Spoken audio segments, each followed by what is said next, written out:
How you guys doing? This is 514 Mystic from BookieBullies.com, and you have just tuned into Breaking Down the Books. Now, I didn't get a chance to see you guys yesterday. Had a bunch of early games. Last time we seen each other was on Friday.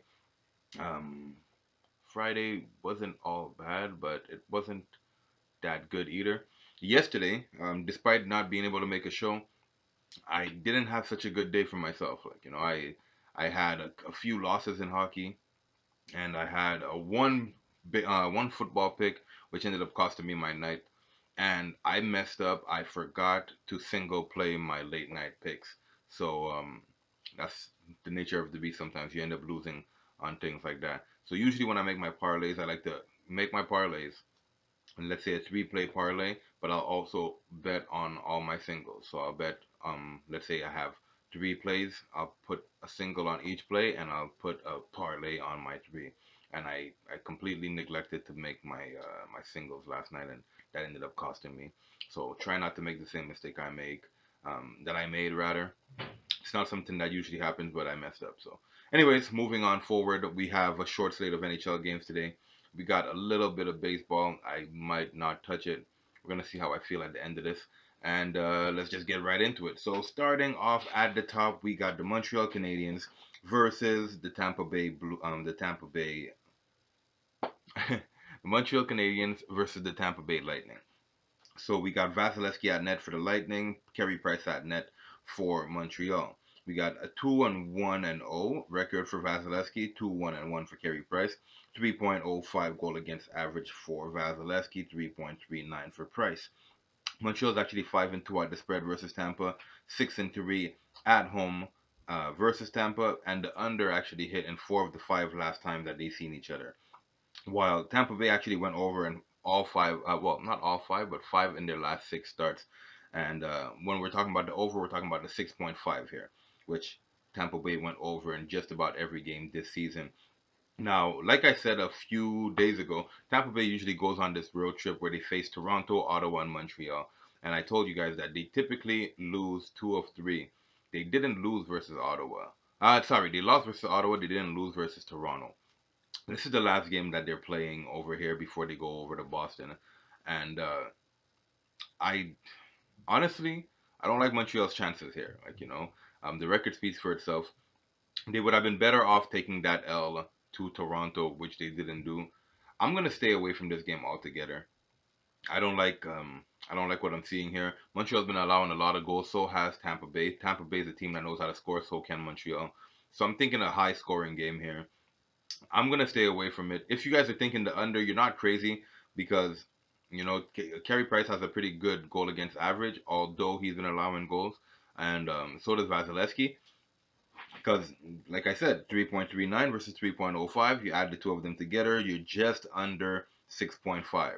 So if, like mathematically speaking, if you actually wanted to go with the under in this game, you're not crazy. But I am gonna stay away from that because I would be crazy to put my money on an under when Tampa Bay is probably gonna be the more dominant team here, and I figure that they're gonna probably get a lot more goals. And hopefully they don't get a situation where they have to pull out Price and put in Kincaid.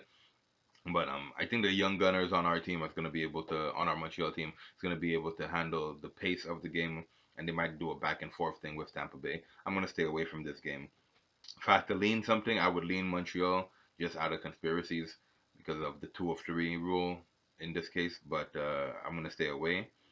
I'm gonna move on to the Minnesota Wild versus the Toronto Maple Leafs. So we got Devin Dubnyk at net for the Wild, and we got Freddie Anderson at net for Toronto. Dubnyk is 0-4 on the season, allowing a whopping 4.55 goals on from opponents. So he's letting in a lot of goals. We also got Toronto, who's 3.38 goal against average for Freddie Anderson. The Minnesota Wild actually went 4-1 at Toronto. So they're 4-1 when they play on the road against Toronto. This is spanning a couple of years. The under actually hit in 5 of the last 7 starts in Toronto. Toronto, on the other hand, is 1-8 at the spread against these teams, and over in 5 of the last 6 home games has Toronto been. Now, the under here would be a great pick. But I feel like Devin Dubnyk been having trouble at home. Like, you know what I mean? I feel like maybe he's having problems with the wife. Maybe there's something going on in his mental toughness is just not there. I got Toronto to cover the spread. I know I know Minnesota's they just got a win against Ottawa, got a full head of steam and all that other stuff. But I don't like Devin Dubnik's chances. He's gonna have to prove to me that he's good again. I'm gonna go with Toronto to cover this spread as my first pick of the day. Toronto at the minus 1.5. I don't like the over. I don't like the under. But I like Toronto here to take advantage of Devin Dubnik. They're probably gonna pull him, put in Staylock, who they probably should have rolled with again today. But none of my concerns. I'm gonna go with Toronto to cover over here. Although they're 1-8 at the spread against this team, it's not the same teams. We don't have the same Toronto team. We don't have the same Devin Dubnik. I'm gonna go with Toronto, and that's it. I'm gonna move on forward. We got Arizona Predators. Sorry, my goodness, I'm all hazy here today. So we got Arizona versus Winnipeg. We got the Coyotes versus the Jets, where we got Quamper at net for Arizona. We got Hellebuck at net for Winnipeg. Quamper's 1-2 on the season in his starts, and he's allowing 1.36 goals against. So he has allowed 1.36 goals, while Connor Hellebuck's been allowing 2.5. So that's actually a really good record for both these goalies. Arizona's 5-1 at the spread, and under in 5 of the last 5 games at home. Winnipeg's 5-0 at home versus this team. Now, Arizona's an under team. Winnipeg's an over team. Who's going to dictate the pace of this game? I think, honestly, it's not a popular opinion, but I think Arizona is going to dictate the pace of this game. I really believe so. I think they've been doing an amazing job at containing opponents, and I'm going to go with the under in this game. I'm not going to roll with a winner, but I'm going to go with the under in this game because I believe that Arizona has been doing a very good job slowing down the pace of their opponents and basically playing a physical game with them, and they've been doing a very good job defending their goalie. I'm going to go with the under in this game. Maybe not a popular pick, maybe a little bit of a dangerous one, but because we got an over team versus an under team. Arizona's the under team, Winnipeg's the over team. So I'm gonna go with the under in this game, and that's gonna be my next pick. So that's pretty much it for that. Then we're gonna move on to the Philadelphia Flyers versus the Calgary Flames. Now we got Elliott getting his first start. Um, Philly's not looking so bad in the Metro Division. Calgary got Rittich starting at net. He's 2-2-1 on the season. Calgary's been having a slow start. It doesn't look so good for them. They're supposed to be a good team, but I don't know what they're really doing. It doesn't look so. They don't look so dominant. They don't look so hot. I like how the Flyers been looking in the Metro Division. Uh, Honestly, Brian Elliott having his first start today doesn't necessarily mean a bad thing, but he might get rattled by this Calgary team. I'm not sure. I'm not sure if they have had any consistency. Philly has, as far as pace of the game or team identity. I'm not convinced that they really had any consistency. While they haven't been playing awful, I don't think there's really been any consistency here. I'd like to see Calgary pull off the victory. I'm gonna give you Calgary money line, and that's pretty much it.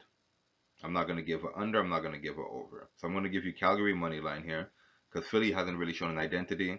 And I fear that after 2 weeks of hockey, we're in pretty much our third week of hockey, just about.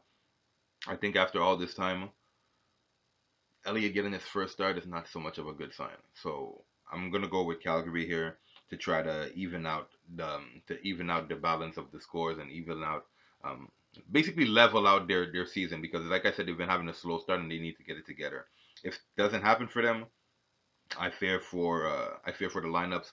I think there's been going to be a few lineup changes in that game also, so look out for that. And that's pretty much it for that game. I'm going to give you Calgary money line. Moving on, we got Detroit versus Vancouver.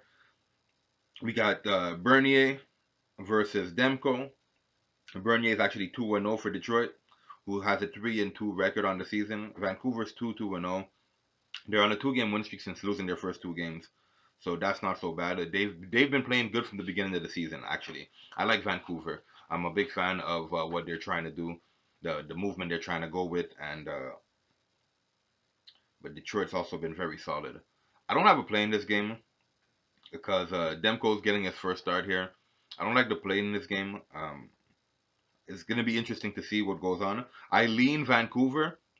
They're the hotter team here, but you know, Bernier, Jonathan Bernier is actually really good. He's been rock solid for these guys. He's 2-0 on the season, and he's not looking so bad at all. But I'm gonna lean Vancouver. I don't have a personal pick here, but I'm gonna lean Vancouver in this game, and move on to the next. Next game, we got Nashville versus Vegas. Pecorine at net for Nashville. We got Marc-Andre Fleury at net for Vegas. Pecorine's 3-0 on the season, has a 3.0 goal against average. Fleury's 4-1 on the season with a 2.15 goal against average. Nashville now, the over is hit in 5 of their last 5. The under hit in 4 of the last 5 versus Vegas.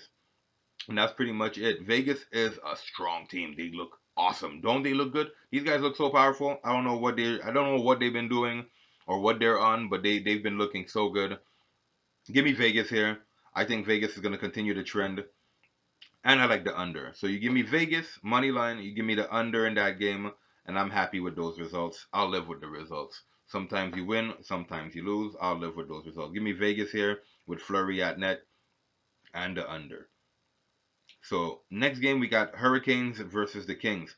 Now the Kings on over the weekend they victimized the Preds on Saturday. The Predators in Nashville. They beat them 7-4 in the early game. Pretty much 7-4. Then they played the next game to Vegas. Two teams who are head to head against each other, and then Vegas victimized them in like something like it was about seven. No, anyways, we're not gonna get into the details. But they got victimized by Vegas also. Now the Kings, they're still going for their thousandth home win, which they couldn't get against Vegas. Hurricanes got Mrazek at net, who's 3-0 on the season, 2.57 goal against average. Kings are rolling with Jack Campbell, who's 2-0 on the season with a 3.47 goal against average. Canes actually lost, got their first L to Columbus, and they're actually 4-1 at the spread, and the under is hit in 5 of the last 6 when they played LA. I don't have a pick here. The Kings are probably like both teams are probably going to come in with a little bit of fire.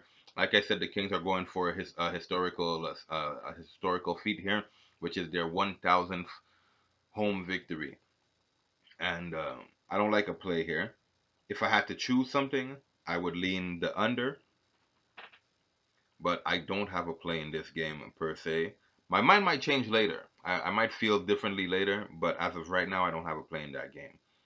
So going back down this list, in the Tampa game versus Montreal, we do not have a play. In Minnesota versus Toronto, we got the Toronto Maple Leafs minus 1.5.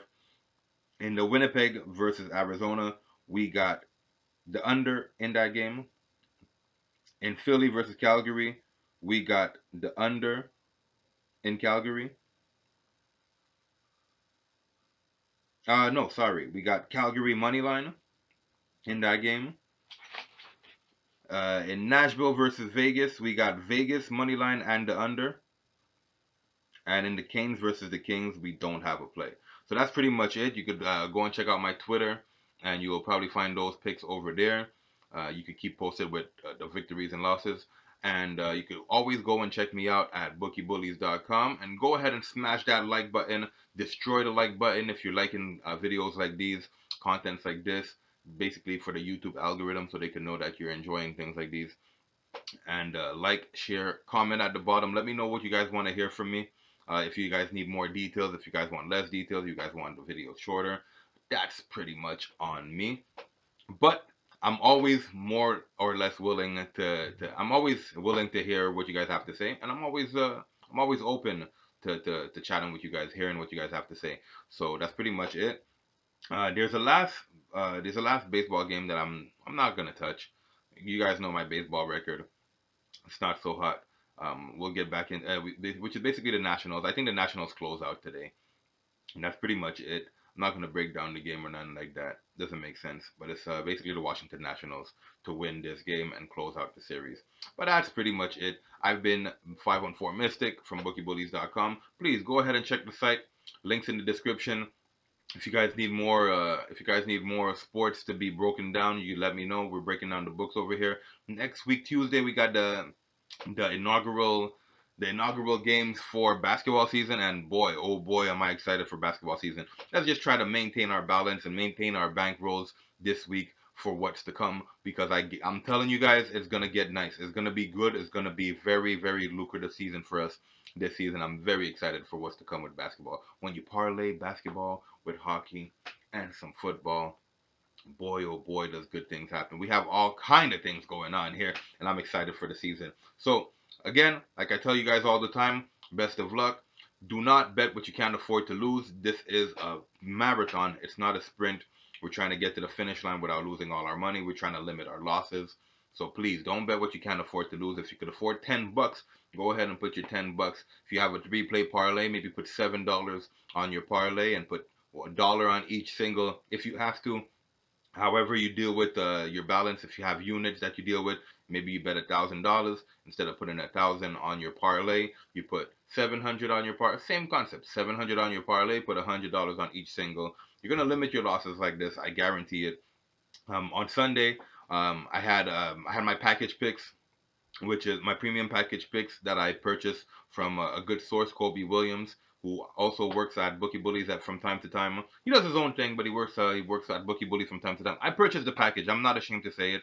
And you know what? We had a really good weekend, and I had a parlay that ended up losing because of one pick. He did an amazing job this weekend, but I had a one pick loss, and honestly, I didn't end up losing at all. I had profit that day because I had all my singles. Everything worked out well, and I ended up hitting a parlay at the end of the evening, which is always great. So that's pretty much it. Yesterday wasn't a great day. Sunday was. It's a balance, like, you know what I mean. And since the beginning of my shows, I'm gonna be honest with you guys. I'm not rich. You know what I mean. I'm not rich yet, but you know what? I'm still up. I'm still up from the first day. I'm still balancing out my bank, and I do a very good job at it. I'll make some videos in the future about how you could balance your bankroll and different things like that. But for now, that is it. Please go ahead and smash the like button, comment, share, subscribe, do what it is that makes you feel happy. And that's pretty much it. Best of luck, and I'll see you tomorrow.